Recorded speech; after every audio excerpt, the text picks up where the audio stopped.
আমিত্ব নিয়ে ভগবানকে লাভ করা যায় না বাবা। এই যে আমি একটা আলোচনা করি, প্রায় অহংকার করেছিলেন ব্যাসদেব, যে নিদ্রা থেকে জাগরিত হইয়া ব্যাসদেবের মনে একটা অহংকার যে আমি 18 পুরাণ রচনা করেছি, বিভিন্ন গ্রন্থাদি রচনা করেছি, এবার 7 খণ্ড ভাগবতের মধ্যে কৃষ্ণ লীলা লেখিয়া সমাপন করতে চাই। বলে ভগবানের লীলার কোনো শেষ আছে বাবা? বলে অন্ত নাই। এবার ব্যাসদেবের মনে অহংকার, আমি এত এত গ্রন্থাদি লিখেছি, এবার 7 খণ্ড ভাগবতের মধ্যে কৃষ্ণ লীলা লেখিয়া সমাপন করতে চাই। সেই মনোবাসনা নিয়ে ব্যাসদেব ছুটলেন সূর্য নদীর তীরে স্নান করার জন্য।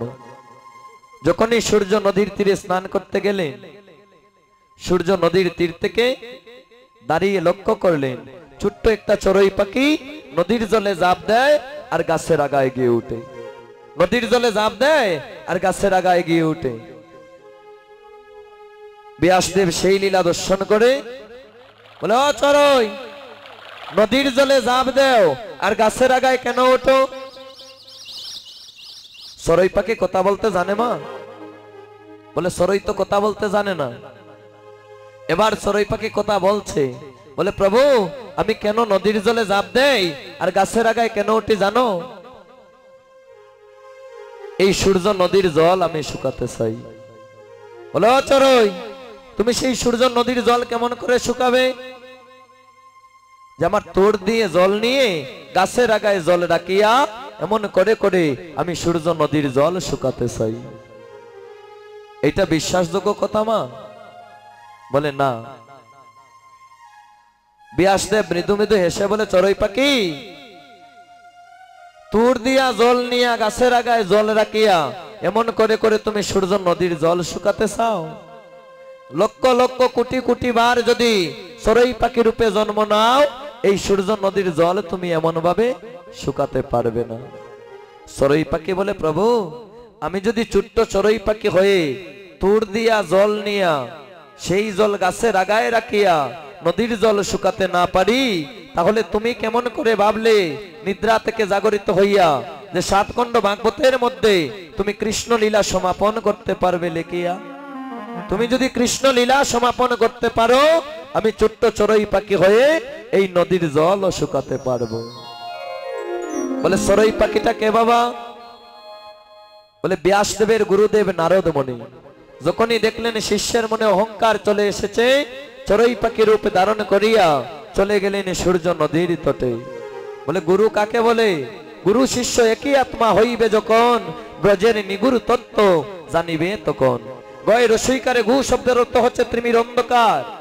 রয় রসইকারে রু শব্দের অর্থ হচ্ছে প্রজ্বলিত আলো। যিনি অন্ধকার থেকে আলোর পথে নিয়ে যান, তিনি হচ্ছেন দয়াল গুরুদেব। বলে দিন তোর আনন্দে যাবে বুঝলে গুরু না, ভজলে গুরু না, গুরু মাতা গুরু পিতা গুরু ভগবান। দিন তোর আনন্দে যাবে ভজলে গুরুর না, গুরু মাতা গুরু পিতা গুরু ভগবান। ও মায়েরা, একটু কষ্ট করবেন আমাদের সাথে, 2 বাহু প্রসার করে একটু করতালি করা যাবে? ঘুমাইছেনি গো? হ্যাঁ, সবাই মিলে একটাবার 2 বাহু প্রসার করুন, সবাই মিলে। নিতাই গৌর হরি বল, হরি বল, হরি বল। দিন তোর আনন্দে যাবে বজলে গুরু নাম, গুরু মাতা গুরু পিতা গুরু ভগবান। দিন তোর আনন্দ যাবে বজলে গুরুর নাম, গুরু মাতা গুরু পিতা গুরু ভগবান। আয় দিন তোর আনন্দ যাবে বজলে গুরু নাম, গুরু মাতা গুরু পিতা গুরু ভগবান। দিন তোর আনন্দ যাবে বজলে গুরুর নাম, গুরু মাতা গুরু পিতা গুরু ভগবান। গুরু ব্রহ্মা গুরু বিষ্ণু গুরু ভগবান, গুরু ব্রহ্মা গুরু বিষ্ণু গুরু ভগবান। আরে গুরু ব্রহ্মা গুরু বিষ্ণু গুরু ভগবান, গুরু ব্রহ্মা গুরু বিষ্ণু গুরু ভগবান। ও ওরে জগৎ গুরু শ্রীকৃষ্ণ সর্বশক্তিমান, ওরে জগৎ গুরু শ্রীকৃষ্ণ সর্বশক্তিমান, ওরে জগৎ গুরু শ্রীকৃষ্ণ সর্বশক্তিমান, ওরে জগৎ গুরু শ্রীকৃষ্ণ সর্বশক্তিমান। আয় দিন তোরে আনন্দে যাবে বুঝলে গুরু নাম, গুরু মাতা গুরু পিতা গুরু ভগবান। ভিতরে আনন্দ যাবে বদলে গুরুর নাম, গুরু মাতা গুরু পিতা গুরু ভগবান। আয় দিন তোরে আনন্দে যাবে বুঝলে গুরু নাম, গুরু মাতা গুরু পিতা গুরু ভগবান। ভিতরে আনন্দে যাবে বদলে গুরু নাম, গুরু মাতা গুরু পিতা গুরু ভগবান। আয় দিন তোরে আনন্দে যাবে বুঝলে গুরু নাম, গুরু মাতা গুরু পিতা গুরু ভগবান। ভিতরে আনন্দে যাবে বদলে গুরু নাম, গুরু মাতা গুরু পিতা গুরু ভগবান। মহাপ্রভু কি ওমাইরা প্রেম সে আমরা আর 14 বছর অনাহারে অনিদ্রায় এই কলির জীবের জন্য আমাদের জন্য গৌর হরির আরাধনা করলেন সুরধনী গঙ্গার তটে বসিয়া। তপ জপে রত প্রত্যেক দিন আমার শ্রীহরির সেবায় নিবেদন করতেন ফুল জল তুলসী পত্র, সেবা অন্তে সুরধনী গঙ্গার জলে ভাসিয়ে দিতেন। যখনই 14 বছর অতিক্রম হলো প্রতিদিনের মতো ফুল জল তুলসী পত্র সেবা অন্তে সুরধনী গঙ্গার জলে ভাসিয়ে দিলেন। তবে সবকিছু বাটির দিকে গেল, একটা তুলসীর পত্র এবার বাটির দিকে না গিয়ে এবার উজান দিকে দাবিত হতে লাগলো। নিতাই গৌর হরি বল। বলে নদীর স্রোত যদি বাবা বাটির দিকে যায়, সেই স্রোতে যদি কোনো পাতা ছাড়া হয়, বাটিতে যাবে না উজানে যাবে গো? বাটিতে যাবে, তাই না? তবে তুলসীর পত্রটা বাটিতে না গিয়ে আজ উজান দিকে দাবিত হতে লাগলো। আমার অদ্বৈত প্রভু মনে মনে ভাবছে এবার বোধহয় আমার গৌর হরি আশার সূত্র হয়ে গেল। সেই তুলসী পত্রের পিছন পিছন ছুটলেন অদ্বৈত প্রভু। যেতে যেতে কোথায় গেলেন? শ্রীধাম নবদ্বীপে মায়াপুরে। মা সচিরানী সুরধনী গঙ্গার জলে নামিয়া স্নান করছে। এখনো সময়কালে সেই তুলসীর পত্রটা মা সচিরানীকে সপ্ত পদজ্ঞিনী করে সচিমায়ের নাভি মূলে লীন হয়ে গেল। নিতাই গুরু হরি বল। হরিবল হরিবল। আমার অদ্বৈত প্রভু মনে মনে ভাবছে এই গর্বেই বুঝি আমার গৌর হরির আগমন হবে। ও মায়েরা, আমরা মাতৃগর্ভ থেকে ভূমিষ্ঠ হই কয় মাসে গো? 10 মাস 10 দিন। মহাপ্রভু কয় মাসে ভূমিষ্ঠ হলেন গো? কয় মাসে গো? আমি এখানে 5 বছর আগে নামযোগ্য করেছিলাম, এরপরে আবার অনেকবার কীর্তন করেছি। কীর্তন প্রত্যেক জায়গায় হয় বাবা। এই যে বাল্যলীলা, গুষ্ঠলীলা, সূর্য পূজা, সুবল মিলন, ফিরাগুষ্ঠ, নামযজ্ঞ প্রত্যেক জায়গায় হয়, কীর্তনের কোনো অভাব নাই। হ্যাঁ, তবে আমরা কীর্তনে যাই, যে বললাম না যে কীর্তনে আমরা ঠিকই যাই, কীর্তনে বসি, কীর্তন গাই। হ্যাঁ, তবে অবশেষে আমাদের কিছুই মনে নাই। মহাপ্রভু কয় মাসে ভূমিষ্ঠ হলেন মা?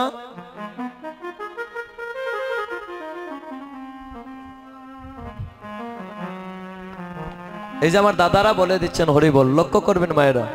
বিশেষ করে বৃদ্ধাক্ষণিক নেপোলিয়ান বললেন, আমাকে একজন শিক্ষিত মা দাও, আমি গোটা জাতিকে উন্নত জাতিতে রূপান্তর করব।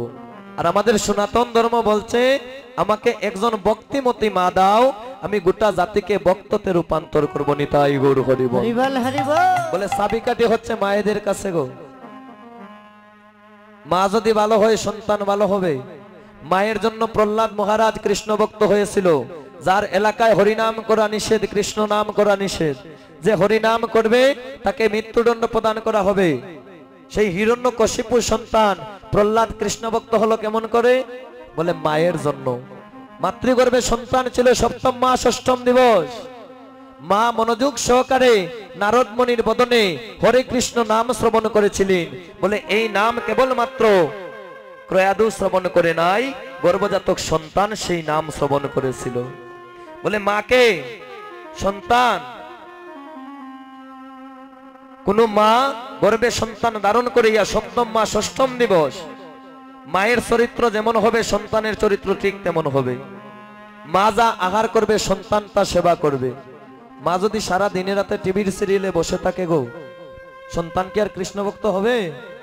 হ্যাঁ, বলে ক্রয়াদু মনোযোগ সহকারে নারদ মুনির বদনে হরে কৃষ্ণ নাম শ্রবণ করেছিল, আর সেই নাম গর্ব হইতে প্রহ্লাদ শ্রবণ করে সেখান থেকেই প্রহ্লাদ কৃষ্ণ ভক্ত হয়েছিল। হরি বল। বলে একে একে প্রহর গুনতে লাগলেন। 11 মাস চলে গেল, 12 মাস চলে গেল, 13 মাস চলে গেল, মহাপ্রভু মাতৃগর্ভে ভূমিষ্ঠ হচ্ছেন না। বলে কত মাসে ভূমিষ্ঠ হলেন?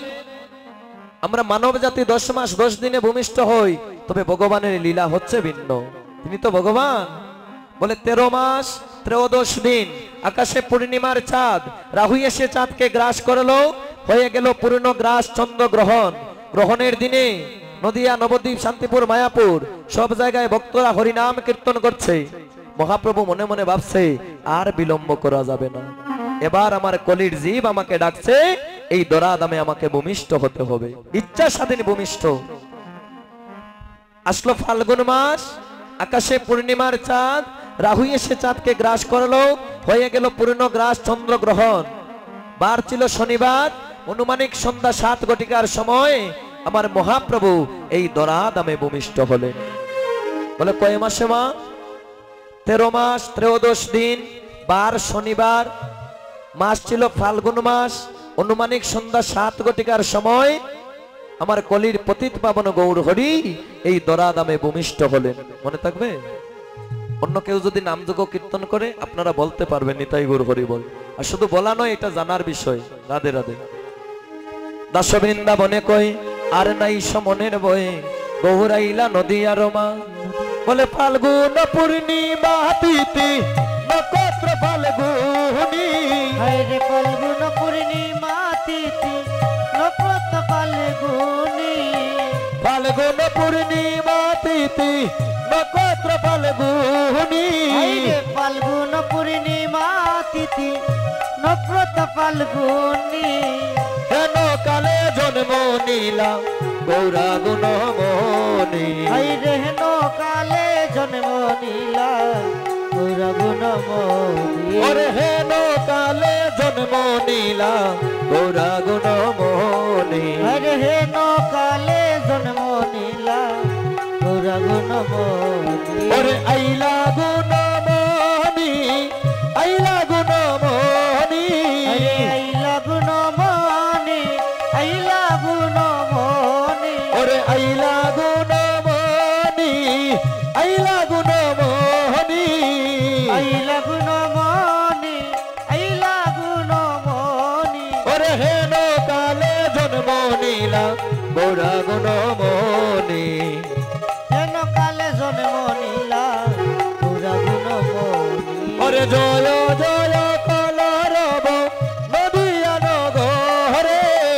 জয় জয় কলরব নদিয়া নগরে, ওরে জয় জয় কলরব নদিয়া নগরে, জয় জয় কলরব নদিয়া নগরে, জন্ম নীলা মহাপ্রভু সচিরোদরে, হরে জন্ম নীলা মহাপ্রভু সচিরোদরে, ওরে জন্ম নীলা মহাপ্রভু সচিরোদরে, হরে জন্ম নীলা মহাপ্রভু সচিরোদরে, ওরে আইলা গুণমণি পরলা উলুর ধ্বনি, হরে আইলা গুণমণি পড়লা উলুর ধ্বনি, ওরে আইলা গুণমণি পরলা উলুর ধ্বনি, আইলা গুণমণি পড়লা উলুর ধ্বনি, পরলা হরির ধ্বনি,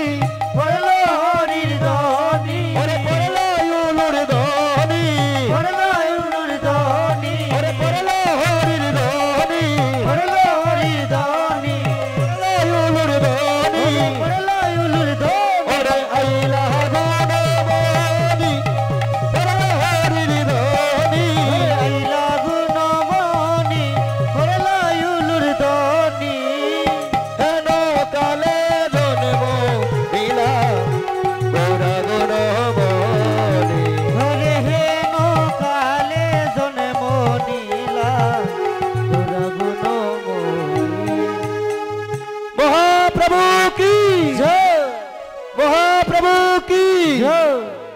বলে বাবা কীর্তন ভালো লাগছে না, গান টান গাইছি না তো, সারা সময় চলে গিয়েছে হরি বল। হ্যাঁ, রাধে রাধে।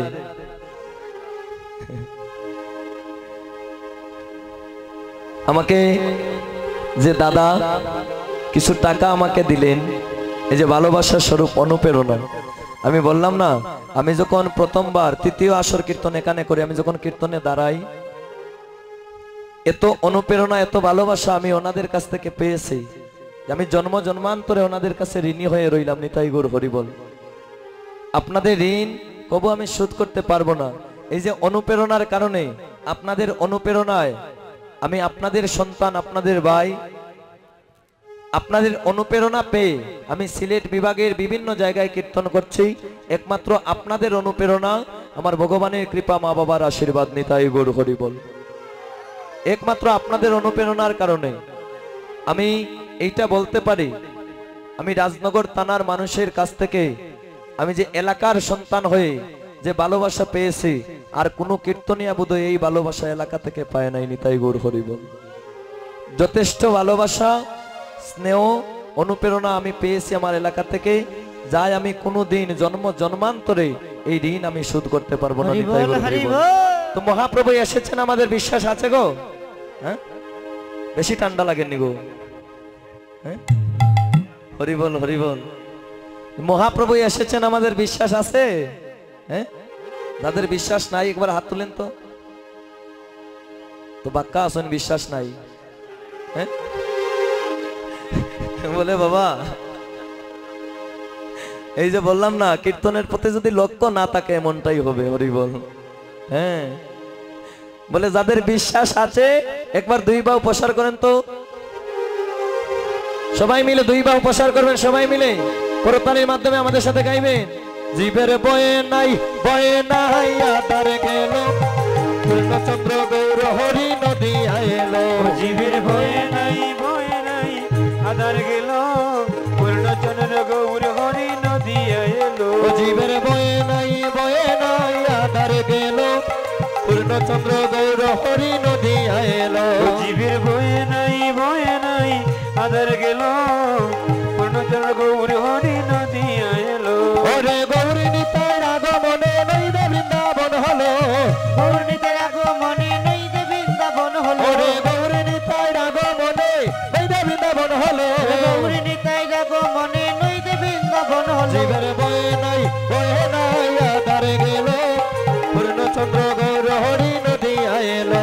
জীবের বয়ে নাই আদার গেল, পূর্ণচন্দ্র গৌর হরি নদী আইলো। জীবের বয়ে নাই আদার গেল, পূর্ণচন্দ্র গৌর হরি নদী আইলো। জীবের বয়ে নাই আদার গেল, পূর্ণচন্দ্র গৌর হরি নদী আইলো। জীবের বয়ে নাই আদার গেল, পূর্ণচন্দ্র গৌর হরি নদী আইলো। জীবের বয়ে নাই আদার গেল, পূর্ণচন্দ্র গৌর হরি নদী আইলো। মহাপ্রভু কি প্রেম সে বলতে হবে, বলে ধ্বনি না করলে ধ্বনি হওয়া যায় না বাবা। আমরা এই অঙ্গনে এসেছি,